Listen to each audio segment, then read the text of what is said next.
नमस्कार, money nine की खास पेशकश इकोनॉमिकम में आप सभी का स्वागत है। अर्थात की नई कष्ट लेकर के मनी नाइन के एडिटर अंशुमान तिवारी जी हमारे स्टूडियो पहुंच चुके हैं। सर, बहुत बहुत स्वागत है आपका आज की इस चर्चा में। लेकिन अंशुमान जी से हम अर्थात पर चर्चा शुरू करें उससे पहले आपको बता देते हैं कि इकोनॉमिकम कैसे आगे बढ़ेगा। सबसे पहले अर्थात पर चर्चा होगी और इस बार अर्थात का विषय बिल्कुल ताज़ा घटना पर आधारित है। हाल ही में एक ऐसी घटना घटी जिसका असर हम सभी पर पड़ने जा रहा है।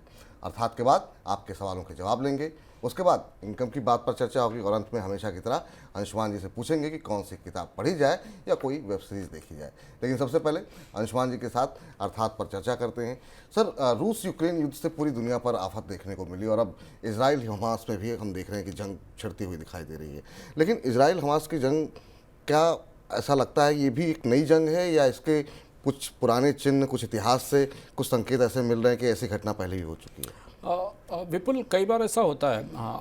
दुनिया की अर्थव्यवस्था अजीब सी परिस्थिति में है। ऐसी परिस्थिति में जैसे दुनिया की अर्थव्यवस्था को अगर आप एक कोई व्यक्ति मान लें तो उसकी एक टांग टूटी थी, प्लास्टर चढ़ा था, रिकवरी की कोशिश कर रही थी, तब तक दूसरी टांग तोड़ गया कोई आकर।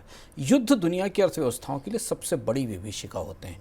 दुनिया में सब कुछ हो, भूकंप हो, त्रासदी हो, सुनामी हो, जिन्हें नहीं रोका जा सकता, युद्ध हमेशा मनुष्य की उपज है। युद्ध हमेशा मानव खुद पैदा करता है, अपनी सारी समझदारी और सारे ज्ञान और विचार के बाद भी। और वजह यह है कि यहाँ से इस युद्ध के साथ, या अरब इज़राइल युद्ध कहें या इसे फ़िलिस्तीन और इज़राइल का युद्ध कहें, यहाँ से बहुत सारी ऐसी चीज़ें हमको होती दिख रही हैं जो हो चुकी हैं और हमें दिखता है कि हम उससे कभी नसीहतें नहीं लेते। अक्सर ये कहा जाता है कि दुनिया में जितने मर चुके लोग हैं उनकी संख्या जीवित लोगों से 14 गुना ज़्यादा है। यानी जितने लोग मर चुके हैं और जा चुके हैं दुनिया से, उनकी संख्या जीवित लोगों से 14 गुना अधिक है। लेकिन फिर भी इन सारे लोगों के जिस संगठित तजुर्बे को दुनिया नकार देती है और हम खुद ही मनुष्य, नेता, राजनेता अपने ही लोगों के लिए संकट के मेज़बान बन जाते हैं, नए संकट को दावत दे जाते हैं। जब हम अरब इज़राइल युद्ध के इस ताज़े इज़राइल और हमास युद्ध को करीब से समझने की कोशिश कर रहे थे और अर्थव्यवस्था पर उसके असर को समझने के लिए ला रहे आप इस पूरे कार्यक्रम पर काम कर रहे थे, तब मुझे वॉल्टेयर याद आया। वॉल्टेयर कहते थे कि इतिहास अपने आप को नहीं दोहराता, मनुष्य अपनी गलतियां दोहराने का आदी है। वो खुद अपनी गलतियां दोहराता है और परिस्थितियां सामने आती हैं। तो जैसा विपुल ने कहा, इतिहास लौट आया है और इस बार इतिहास की वापसी ज़्यादा पेचीदा है और बड़ी धमाकेदार है। इस क्षेत्र में, इस भूगोल से बिल्कुल पुराना दौर वापस लौटता आ रहा है। क्या आपको 70 के दशक की याद है? जिन लोगों का जन्म 70 के दशक में नहीं हुआ था उन्होंने भी तमाम किस्सों कहानियों के जरिए डिस्को के बारे में सुना होगा, चंद्रमा पर मनुष्य के पहुंचने के बारे में सुना होगा, टेलीविज़न की शुरुआत के बारे में सुना होगा, पॉप कल्चर के बारे में सुना होगा, Elvis Presley, Beatles, Rolling Stone के म्यूज़िक के बारे में सुना होगा, बेल बॉटम की फ़ोटोज़ देखी होंगी, मैक्सी ड्रेसेस देखी होंगी, सिविल राइट्स के आंदोलन देखे होंगे। 1970 का दशक दुनिया के इतिहास के कुछ खास दशकों में था जहां वक्त की धारा पूरी तरह बदल गई। वक्त की धारा केवल एंटरटेनमेंट में, साइंस में, उसी दौरान एप्पल और जैसी कंपनियां भी बनी थी। वही दशक था जब ये तकनीकी कंपनियों की स्थापना भी थी और भी बहुत कुछ हुआ था उस दौरान 70 के दशक में। लेकिन जब 6 अक्टूबर को इज़राइल पर हमास का अचानक हमला हुआ तो दुनिया के वित्तीय बाजारों को और अर्थव्यवस्थाओं को 70 का दशक याद आ गया। और ये बेहद महत्वपूर्ण था कि लगभग कुछ ना कुछ ऐसा लगता जैसे कि आप पूरी स्क्रिप्ट दोबारा देख रहे हैं, क्योंकि 70 के दशक में दुनिया की अर्थव्यवस्थाओं को एक ऐसी नसीहत मिली थी जिसे वो कभी दोहराना नहीं चाहते थे। ऐसा कुछ हुआ था 70 के दशक में जिससे दुनिया की अर्थव्यवस्थाओं ने बहुत कुछ सीखा था। लेकिन आदमी माने तब ना। तो सर, 70 के दशक में ऐसा हुआ क्या था? क्योंकि अब ये कहानी काफ़ी रोचक लग रही है। ऐसा क्या कुछ घटनाक्रम घटा था? संयोग देखिए, वो 6 अक्टूबर का ही दिन था और ये भी 6 अक्टूबर का दिन था। उस समय यौम किपुर 6 अक्टूबर को आया था, क्योंकि अक्टूबर का महीना था और यौम किपुर यहूदियों का सबसे प्रसिद्ध त्यौहार है। इसे सबसे मुबारक दिन माना जाता है। कहते हैं कि इसी दिन मोसेस पर ज्ञान उतरा था, उन्हें ज्ञान मिला था। यहूदी आमतौर पर यौम किपुर के दिन को प्रायश्चित और क्षमा याचना के दिन के तौर पर मनाते हैं। 1967 में इज़राइल और इजिप्ट और सीरिया के बीच एक 6 दिन का बड़ा युद्ध चला था। 1967 में इसराइल की वायुसेना ने 5 जून की सुबह अचानक ऐसे ही चौंकाते हुए इजिप्ट और सीरिया के हवाई अड्डों पर हमला किया था। इन देशों की 90% एयरफोर्स ख़त्म हो गई थी इस हमले के बाद, और गाज़ा पट्टी और सिनाई पर इसराइल ने कब्जा कर लिया था। ये कहानी वहीं से शुरू होती है जहां हम आज खड़े हुए हैं। वापस लौटकर हम वहीं आते हैं जहां से गाज़ा पट्टी में जो हम गाज़ा स्ट्रिप में जो अभी पूरा आतंक, पूरा हम हमास और इसराइल का युद्ध देख रहे हैं। लेकिन इसके बाद 67 बीत गया, इसराइल को लगा कि उसने बड़ी जीत हासिल कर ली है। इस बार भी ठीक उसी तरह इसराइल गफलत में पाया गया। जब 3 साल बीतने के बाद अक्टूबर में यौम किपुर के दौरान अनवर सादात और असद के नेतृत्व में इजिप्ट और सीरिया ने 6 अक्टूबर 1973 की दोपहर को इसराइल पर बहुत बड़ा हमला किया। और उस समय भी इसराइल बिल्कुल ऐसे ही सोता हुआ, पूरी इंटेलिजेंस सोती हुई पाई गई थी जैसा हमने अभी देखा। गोल्डा मायर उस समय इसराइल की प्राइम मिनिस्टर थी। तगड़ी चोट लगी इसराइल को लगभग वैसा ही नुकसान हुआ जैसा नुकसान हम आज देख रहे हैं। तब दुनिया की कूटनीतिक धुरी दूसरे तरीके से घूमती थी। कूटनीतिक गणित और कूटनीतिक समीकरण बिल्कुल अलग से किस्म के थे। शीत युद्ध का भी दौर था। अमेरिका के राष्ट्रपति रिचर्ड निक्सन इसराइल की मदद के लिए तत्काल आगे आए। पूरी दुनिया अमेरिका वर्सेस ओपेक में बदल गई। अमेरिका और अरब देशों के बीच में 2 हिस्सों में बंट गई। ओपेक देशों ने अमेरिका के इस मामले को दखल माना अरब की राजनीति में, और ओपेक देशों ने अमेरिका को तेल का निर्यात बंद कर दिया और ये उत्पादन घटा दिया। अंतर्राष्ट्रीय स्तर पर तेल की कीमतें खौलने लगी और अमेरिका में ऊर्जा संकट शुरू हो गया। अमेरिका को इस बात का अंदाज़ नहीं था कि उसके तेल के रिसोर्स या तेल के संसाधन इतने सीमित हैं कि वो इस प्रतिबंध को झेल पाएंगे। ऑयल एम्बार्गो आया और अमेरिका के बाजार में कोहराम मच गया, क्योंकि अमेरिका के पास अब तेल उद्योग नहीं था। हालांकि उसके बाद अमेरिका ने इस नसीहत सीखकर अपने तेल उद्योग को काफ़ी बड़ा किया और उस पर हम आगे बात करेंगे। लेकिन हुआ ये कि अरब इजराइल संकट में इसमें और भी बहुत सारी चीज़ें हुई जिन पर हम आज के विषय में नहीं जाते, क्योंकि हमारा विषय इस पूरे ताजे इजराइल और हमास के वार को कि उन आर्थिक आयामों को समझना है जो भारत के लिए जानना ज़रूरी है। क्योंकि भारत के लिए रूस और यूक्रेन की युद्ध की जंग से ज़्यादा संवेदनशील और महत्वपूर्ण है ये जंग, क्योंकि इसका असर भारत पर ज़्यादा गहरा होगा रूस यूक्रेन के युद्ध की तुलना में। खैर, अरब इजराइल का संकट बाद में निपट गया। शांति का समझौता हुआ, कैंप डेविड में दोनों मिले और एक सहमति बनाई गई। तेल का एम्बार्गो भी ख़त्म हो गया। लेकिन उस 70 के दशक के 73-74 के उन कुछ महीनों ने दुनिया की इकॉनमी में कुछ ऐसे वायरस छोड़ दिए, दुनिया की इकॉनमी में, अर्थव्यवस्थाओं में कुछ ऐसी चीज़ें शुरू कर दी जिसके बाद अगले 1 दशक तक, पूरे 1 डिकेड तक दुनिया की अर्थव्यवस्था इस असर से लंगड़ाती रही, कराहती रही और इससे उबरने में लंबा समय लगा। सर, क्या इस बात की आशंका थी पहले से कि ये 70 का दशक एक बार फिर से लौट सकता है, या अभी हाल फिलहाल के माहौल में कोई किस तरह की कोई आशंका आपको? ये दिलचस्प चीज़ है। 70 के दशक की याद इस युद्ध से पहले से की जाने लगी थी, पर वो दूसरे संदर्भों में की जा रही थी। लेकिन देखिए वक्त कैसे घूमता है और इतिहास कैसे अपने आप को दोहराता है। दुनिया 70 के दशक की याद एक दूसरे संदर्भ में कर रही थी। तब तक किसी को उम्मीद नहीं थी कि अचानक गाजा स्ट्रिप पर युद्ध शुरू हो जाएगा, हमास की तरफ से हमला हो जाएगा, क्योंकि एक झटका तो पहले ही लग चुका था रूस यूक्रेन युद्ध के दौरान। और रूस यूक्रेन युद्ध भी उसी ज्योग्राफी में, उसी भूगोल में हो रहा था जहाँ से ऊर्जा निकलती है, तेल निकलता है, इसलिए तेल के बाजार पर उसका असर दिख रहा था। लेकिन दुनिया के बैंकर ये मान रहे थे कि 1970 वाला जो दौर है महंगाई का वो वापस लौट सकता है। यानी दुनिया के बैंकरों को ये लग रहा था कि दुनिया में महंगाई की एक दूसरी लहर आएगी। हुआ ये कि 70 के दशक में क्या हुआ, 70 के दशक में तेल कीमतों में जब महंगाई आई तो वो जमकर बैठ गई। 75 में महंगाई ने पहली उड़ान भरी और 1980 में महंगाई की दूसरी उड़ान हमारे सामने आई। 2 बार ऐसा हुआ जब महंगाई में कमी के बाद बढ़ोतरी दिखाई दी। तो दुनिया के केंद्रीय बैंकर जो पिछले 1 साल से ब्याज दरें बढ़ा रहे थे और महंगाई पर नियंत्रण करने की कोशिश कर रहे थे, वो ये महसूस करने लगे। जैसे इस आंकड़े को, इस चार्ट को आप देखें तो आपको लगभग आज की परिस्थिति में ऐसा ही चार्ट दुनिया की महंगाई में, अमेरिका की महंगाई में दिखाई देगा। 1973 में यौम किपुर वार हुआ, 1974 में महंगाई का पीक आया और उसके बाद महंगाई ने गिरावट शुरू की, और फिर उसके बाद 1980 में एक पीक और महंगाई का आता है और उसके बाद एक कमी दिखाई देती है। यह माना जा रहा था, तब तक युद्ध कहीं नहीं था, अरब इजराइल युद्ध की बात कहीं नहीं थी, लेकिन तब ये माना जा रहा था कि दुनिया की अर्थव्यवस्था में कुछ ऐसे ढांचागत बदलाव हो चुके हैं कि महंगाई तत्काल ख़त्म नहीं होगी, बल्कि एक और दौर महंगाई का शुरू होगा। तो जब युद्ध से ठीक पहले कच्चे तेल की कीमतों ने विपुल $100 का आंकड़ा छुआ तो यह माना गया कि अभी दूसरी पीक महंगाई की शुरू हो रही। इसलिए दुनिया के सारे केंद्रीय बैंकरों ने अपनी लड़ाई को नए सिरे से परखना शुरू कर दिया। जो लोग इस उम्मीद में टकटकी लगाए बैंकों की तरफ देख रहे थे कि अब ये तत्काल कहने वाले हैं कि ब्याज दरों में कमी शुरू होने वाली है, ब्याज दरों में बढ़ोतरी का दौर शुरू होने वाला है, उन पे घड़ों पानी पड़ गया, क्योंकि उन्होंने जब जेरोम पावल को ये कहते सुना कि नहीं तो अभी ब्याज दरों में एक बार बढ़ोतरी और होगी, सॉफ्ट लैंडिंग नहीं होगी, ऊंची ब्याज दरें या महंगा कर्ज 1-2 साल यहाँ टिकाऊ रहने वाला है। भारत में भी ऐसा ही कहा गया, यूरोप में भी ऐसा कहा गया, क्योंकि किसी को ये उम्मीद नहीं थी कि रूस यूक्रेन का युद्ध इतना लंबा खींचेगा जो अभी तक चल रहा है।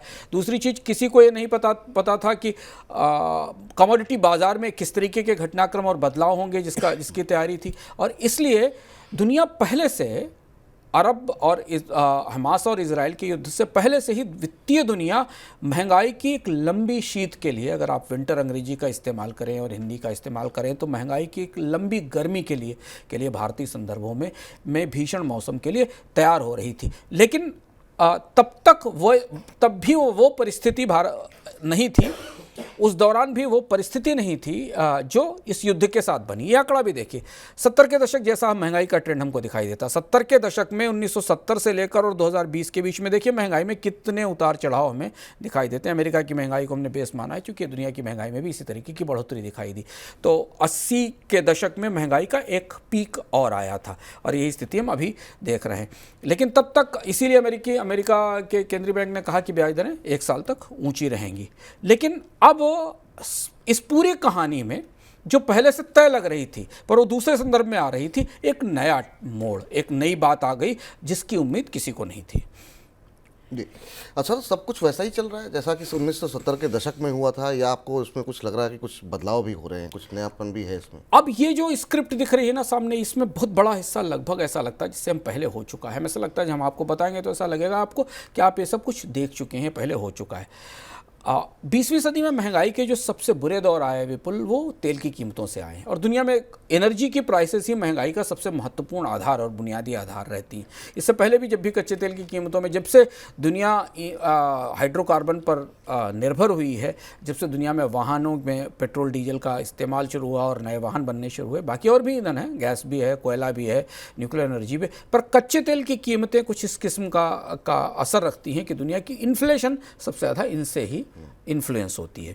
1970 की महंगाई इसलिए लंबी चली थी क्योंकि एक के बाद एक 2 तेल संकट आए थे। हमें 1970 के एक संकट क्या था, पर उसके साथ उसी दशक में 2 तेल संकट आए थे। पहले तो 1973 में अरब इजराइल का युद्ध हुआ, जिसके कारण अमेरिका और यूरोप को तेल भेजना बंद कर दिया ओपेक देशों ने, और कच्चे तेल की कीमतें बढ़ी। और 1979 में, जब तक ये इसका असर खत्म होता, 1979 में ईरान में क्रांति हो गई। आपको याद होगा ईरान के शाह पहलवी मुल्क छोड़कर भाग गए।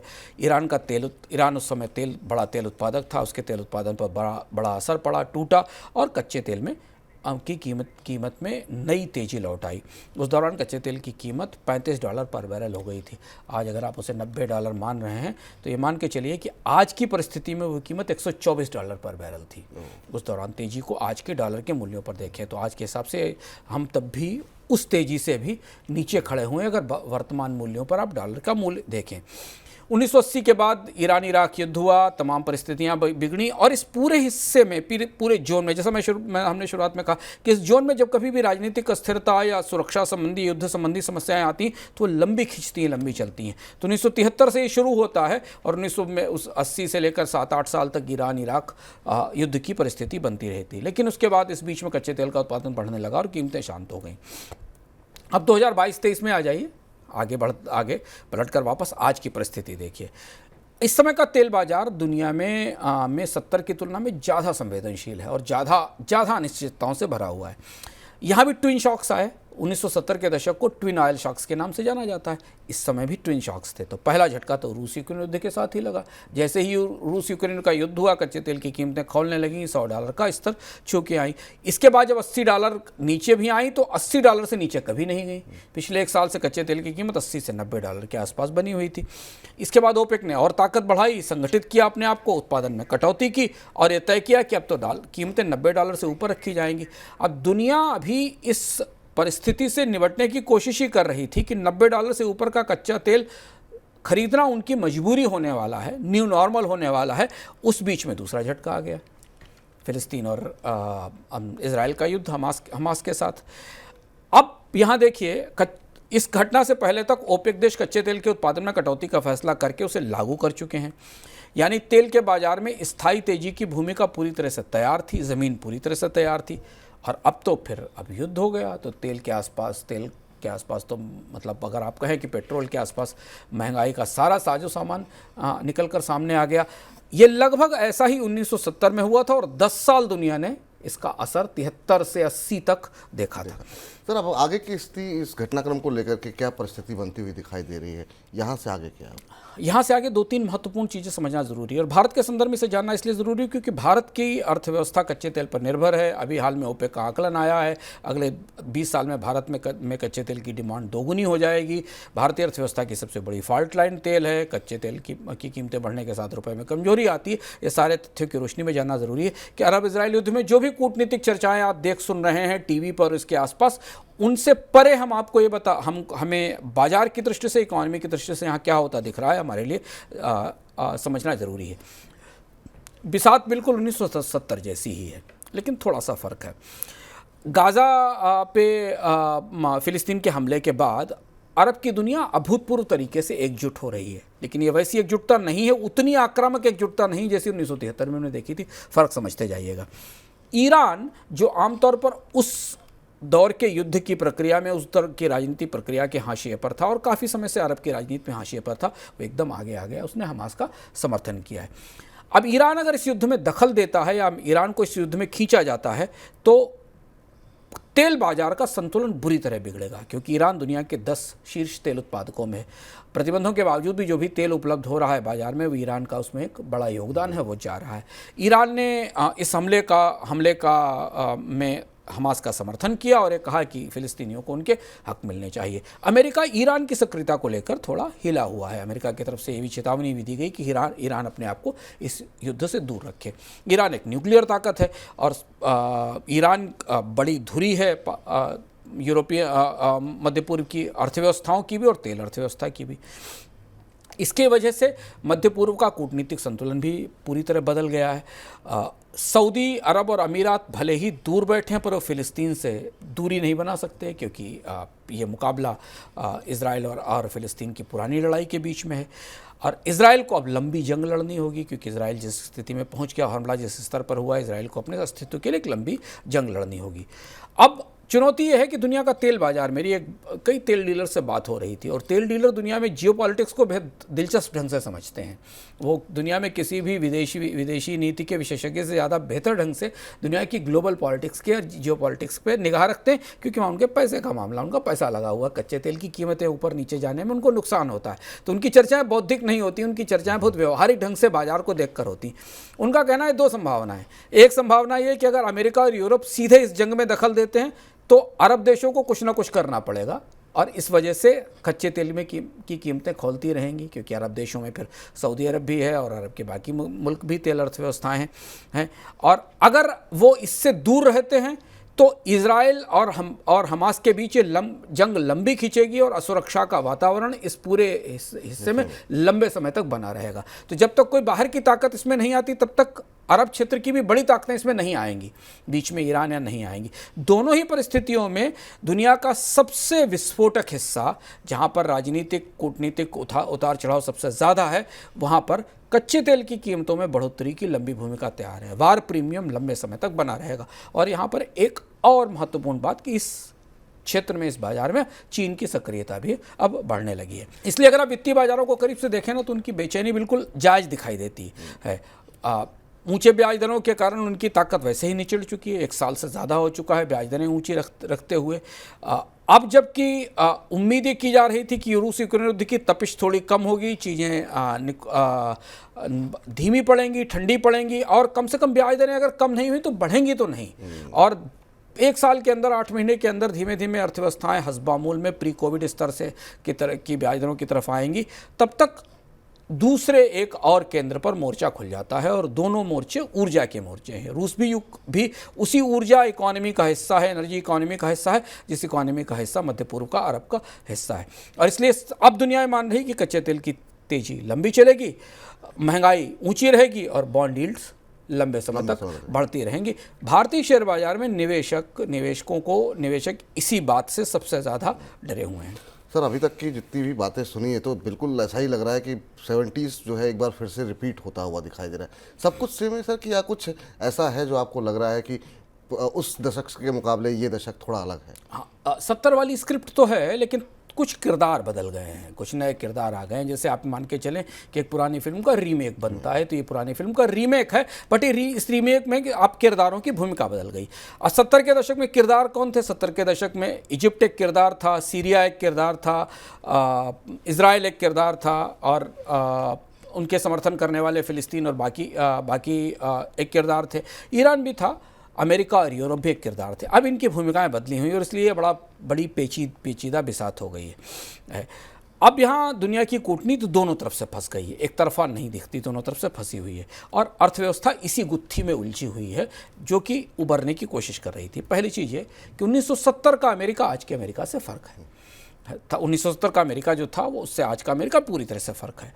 अब अमेरिका अरब के तेल पर निर्भर नहीं है, पहले वो अरब के तेल पर निर्भर था। इससे अरब देश इज़राइल के समर्थन के विरोध में अमेरिका के खिलाफ प्रतिक्रिया की कार्रवाई कर सकते थे और अमेरिकन कूटनीति पर यह दबाव बना सकते थे कि वो इस क्षेत्र में दखल ना दे। अमेरिका के बाज़ार में भी गैसोलीन महंगा होगा, करीब 85-86 के आसपास WTI का $85-86 के आसपास WTI का रेट चल रहा है। लेकिन अमेरिका को मध्य पूर्व के तेल की ज़रूरत नहीं है, क्योंकि अमेरिका ने उसके बाद नसीहत सीखकर अपने को तेल उत्पादन में आत्मनिर्भर कर लिया, और अमेरिका एक साल पहले तेल का एक्सपोर्टर हो गया, जो 70 के दशक में नेट इंपोर्टर हुआ करता था, और अमेरिका दुनिया के बाज़ारों में तेल बेचता है।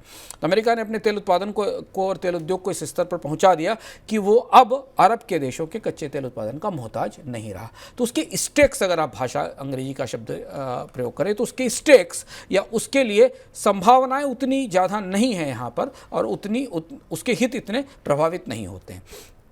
इसलिए बाजार ये मान रहा है कि 1970 वाली स्थिति शायद नहीं दोहराई जाएगी। अमेरिका इस युद्ध में सीधे दखल से दूर रहेगा, और सीधे दखल से दूर रहेगा तो ये लड़ाई स्थानीय होकर पेचीदा हो जाएगी, लंबी और पेचीदा हो जाएगी। क्योंकि स्थानीय होने का मतलब यह है कि इसमें फिर अलग अलग तरीके के स्थानीय कारक, जिसमें ईरान का दबदबा बना रहेगा। अब अमेरिका की दुविधा ये कि अगर वो इस युद्ध भूमि से दूर रहता है तो ईरान की ताकत और बाकी देशों की ताकत यहाँ ज़्यादा बढ़ेगी, क्योंकि ईरान को संतुलित करना अमेरिका के लिए ज़रूरी है। तो अब सबकी निगाहें इस बात पर है, दुनिया के तेल बाजार की इस बात पर निगाह है कि व्हाइट हाउस इस युद्ध में क्या करता है, क्या कहता है, कैसे बोलता है और क्या चीज़ें आगे आती हैं। लेकिन अमेरिका तो तेल की महंगाई से बच भी सकता है। यूरो जोन का क्या होगा? यूरो जोन पूरी तरह कच्चे तेल पर निर्भर है इसी जोन के लिए, और यहाँ जब कच्चे तेल की कीमतें बढ़ना शुरू होंगी तो उसके लिए और ज़्यादा चुनौती हो, क्योंकि पहले उसके पास रूस का तेल था, वो भी नहीं है। रूस से तेल की आपूर्ति खत्म हो चुकी है, सारे रिश्ते खत्म हो चुके हैं, रूस का तेल आना बंद हो गया है। कच्चे तेल की पूरी आपूर्ति यूरो जोन को अरब के क्षेत्रों से ही होती है, और इसलिए ऐसा लगता है इस दुविधा में पश्चिम की प्रतिक्रिया धीमी रहेगी। सोच समझकर धीमे धीमे फूंक कर आगे बढ़ने की होगी, कोशिश होगी कि चीज़ें ठंडी हो जाएं, और इसलिए क्रूड ऑयल की कीमतों में अनिश्चितता, अनसर्टेनिटी लंबे समय तक चलेगी। जैसे घटनाक्रम हुआ जब हम इसको आज रिकॉर्ड कर रहे थे युद्ध के तीसरे दिन ये पता चला कि यूरोपियन यूनियन ने फ़िलिस्तीन के खिलाफ कुछ आर्थिक प्रतिबंध लगाए हैं और कुछ आर्थिक रियायतें रोकी हैं, लेकिन बाद में खबर आई कि उन पर पुनर्विचार किया जा रहा है। तो दूसरी बात तो ये, दूसरी बात ये कि धातुओं के बाजार में एक अजीब सी तेज़ी बनी हुई है, जो रूस यूक्रेन युद्ध के साथ शुरू हुई थी। यहाँ मिडिल ईस्ट की जो क्राइसिस है, इसका अभी सीधा असर नहीं दिखा, पर धातुओं के बाजार में एक दूसरी तेज़ी है जो रूस यूक्रेन के समय से आती है। ज़्यादातर उत्पादक देशों और कंपनियों ने निवेश नहीं किए थे, क्योंकि उन्हें मंदी बढ़ने का डर सता रहा था, और वे मान रहे थे कि अगर रूस यूक्रेन युद्ध चला, अनिश्चितता बनी रही, तो दुनिया लंबे समय तक मंदी में रहेगी, व्यापार कमज़ोर रहेगा। इसलिए खनिज उत्पादन करने वाली कंपनियों ने और देशों ने अपने यहाँ कैपेक्स कम कर दिए थे, रोक दिए थे। नई खदानें नहीं खोदी गई, उनमें नया निवेश नहीं किया गया। अब चीन और अमेरिका के बीच व्यापार युद्ध शुरू हुआ, इससे खनिजों का कारोबार और डामाडोल हो गया। अमेरिका में एक इन्फ्लेशन रिडक्शन एक्ट आया है, कानून लागू हुआ है, जिसने बहुत सारे खनिजों के निर्यात को अमेरिका से सीमित कर दिया। यानी दुनिया का जो पूरा मिनरल मार्केट है, उस मार्केट में अभी स्पष्टता नहीं है कि दुनिया का कौन सा देश अपने यहाँ खनिज निर्यात करेगा या नहीं करेगा। और अंतर्राष्ट्रीय व्यापार में जो चीन और अमेरिका के बीच में नया युद्ध शुरू हुआ है, उसमें खनिजों की परिस्थिति क्या बनेगी।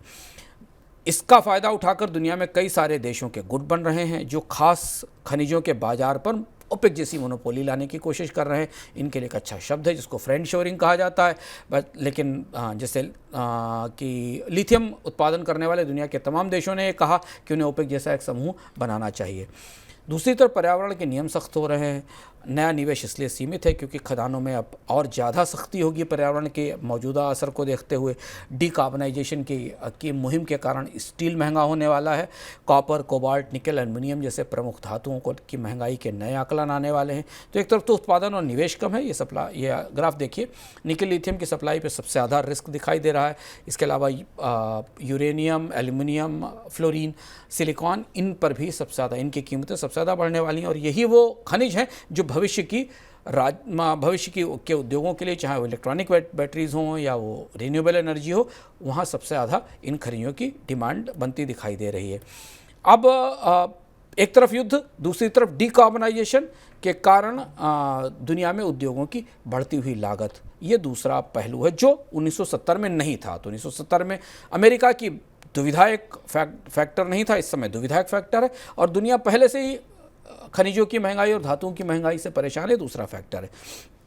और तीसरा ये कि ऐसी परिस्थिति में दुनिया के केंद्रीय बैंक सबसे ज़्यादा डिफेंसिव होकर सामने आएंगे। आप ये उम्मीद भी छोड़ दीजिए कि दुनिया का कोई भी केंद्रीय बैंक ऐसी परिस्थिति में ब्याज दरें कम करने के बारे में सोच भी सकता है, सोचेगा भी नहीं। ब्याज दरों को बढ़ाया भले ही ना जाए, रोक कर रखा जाए, महंगाई को काबू करने की कोशिश की जाए, महंगाई कम नहीं होगी पर बढ़ने भी नहीं दी जाएगी, ये भी होगा। पर महंगाई यही 5%, 6% के आसपास की महंगाई बनी रहेगी। भारत में भी 6.5 से 7% के आसपास की महंगाई रहेगी। इसलिए कोई ये नहीं मान रहा है कि ब्याज दरें जल्दी कोविड से पहले के स्तर पर लौट आएंगी। और इतना महत्वपूर्ण तथ्य है कि अगर ब्याज दरें कोविड के पहले के स्तर पर नहीं लौटती हैं तो दुनिया में पूंजी का प्रवाह, विदेशी निवेशकों की पूंजी शेयर बाजार में आना, ये सब इस बात पर निर्भर करता है कि अमेरिका की ब्याज दरें कितनी हैं और यूरोप और भारत की ब्याज दरें कितनी हैं। अगर अमेरिका में बॉन्ड यील्ड भारतीय स्टॉक मार्केट के रिटर्न से ज़्यादा बेहतर रिटर्न दे रही है तो दुनिया का कौन सा ऐसा समझदार निवेशक होगा जो अपने यहाँ सरकार की सिक्योरिटी, सॉवरेन सिक्योरिटीज़ को छोड़कर जोखिम भरे स्टॉक मार्केट में पैसा लगाने के लिए आएगा। तभी आप मान के चलिए कि अमेरिका और यूरोप के बैंकों ने 1 साल तक ब्याज दरें ऊंची रहने का ऐलान कर दिया। और इसीलिए यूरोप और अमेरिका में भी, यूरोप और एशिया में भी अब महंगाई का और महंगाई बढ़ने के साथ ब्याज दरें ऊंची रहने के आकलन आने लगे हैं।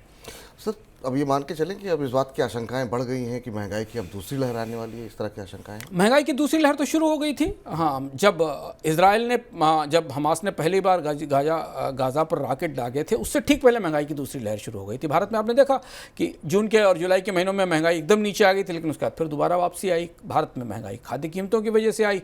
यूरोप और अमेरिका में ईंधन की कीमतें और ऊर्जा, ईंधन और कमोडिटी की कीमतों के कारण महंगाई आई। तो महंगाई की दूसरी लहर शुरू हो गई थी और दुनिया के केंद्रीय बैंकों ने ब्याज दरों में बढ़ोतरी के जरिए महंगाई को रोकने की अपनी पहली लड़ाई में हार भी स्वीकार कर ली थी। उन्होंने हाथ भी उठा दिया था कि ये महंगाई काफ़ी जिद्दी है, इससे भी और लंबी लड़ाई लड़नी पड़ेगी।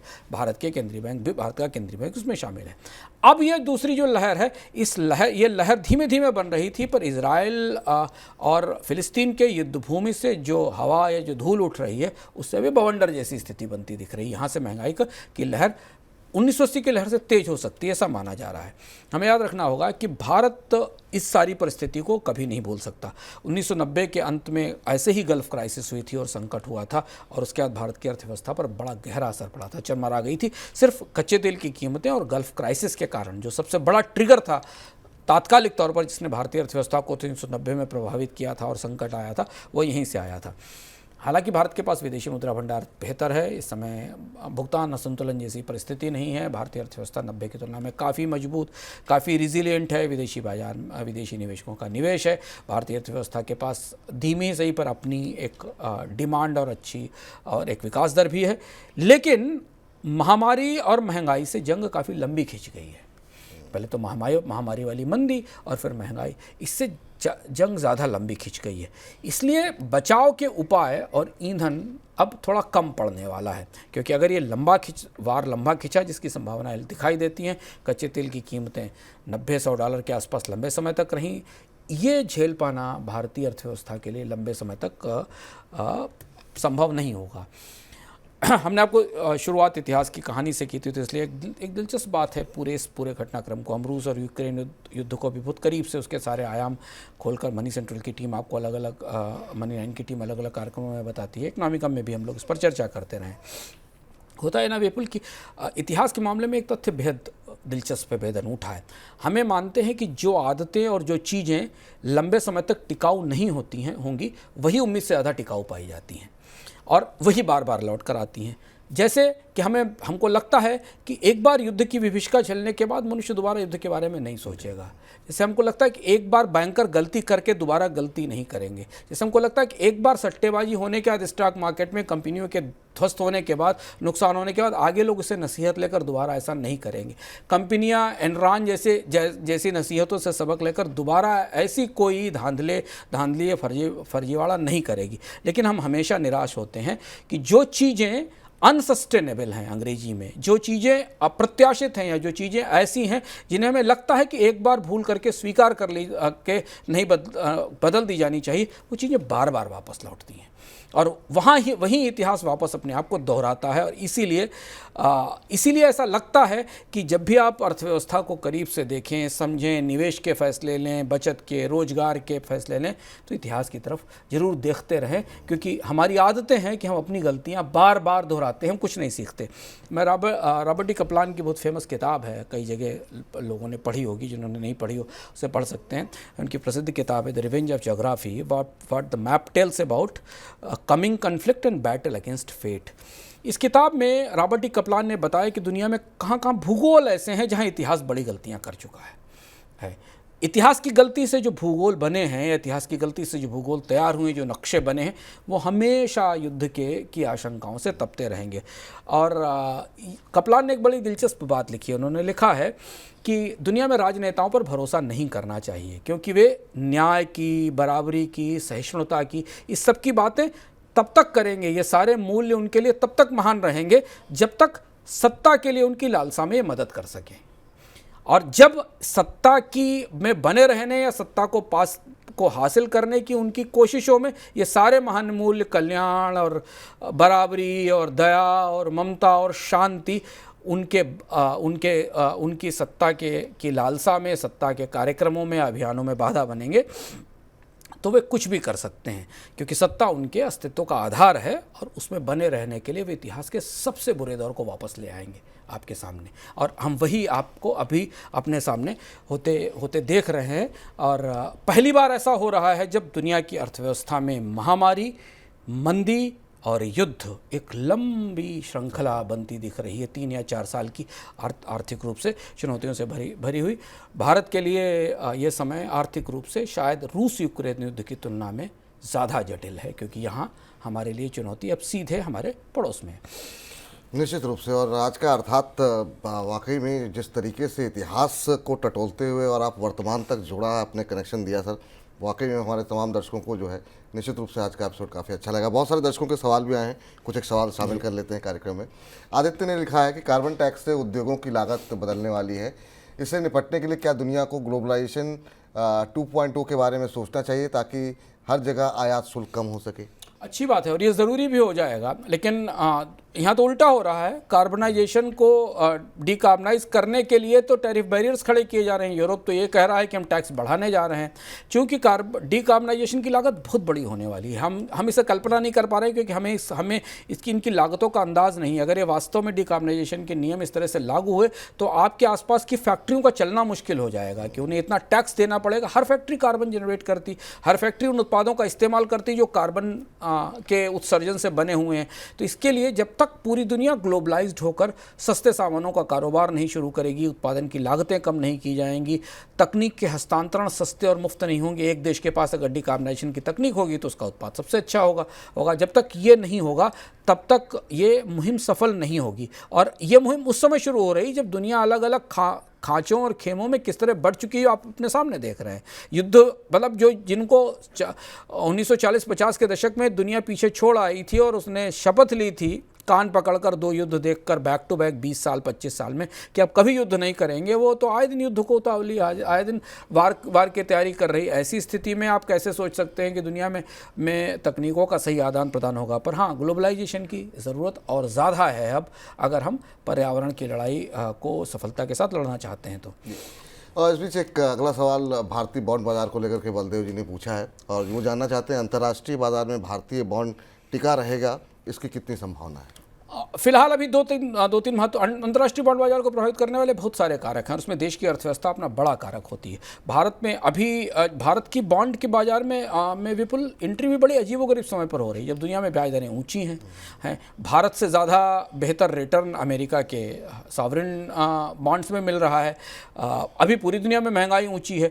जब ये महंगाई कम होने का दौर आएगा, भारतीय अर्थव्यवस्था की पैमाइश शुरू होगी, तब ये दिखाई देगा कि भारत के बॉन्ड बाजार में कितने सफल हुए और सक्सेस हुए। और एक और महत्वपूर्ण बात जिसका जिक्र हमने उसमें भी किया था, हम फिर बता रहे हैं कि भारत सरकार ने भी बॉन्ड निवेशकों को लेकर टैक्स के नियम भी स्पष्ट नहीं किए हैं। और ये चूंकि लॉन्ग टर्म इन्वेस्टमेंट है, कैसे टैक्स लगाया जाएगा ये भी देखना होगा। पर हम भी उत्सुक हैं, बलदेव जी की तरह हम भी देखना चाहते हैं कि भारत के सरकार के बॉन्ड्स में ट्रेडिंग शुरू हो और उसके बाद हमें पता चले कि दुनिया के बाजारों ने भारत की सरकार के बजट पर, भारत के वित्तीय कामकाज पर किस तरीके का वर्डिक्ट दिया है, किस तरीके की प्रतिक्रिया दी है।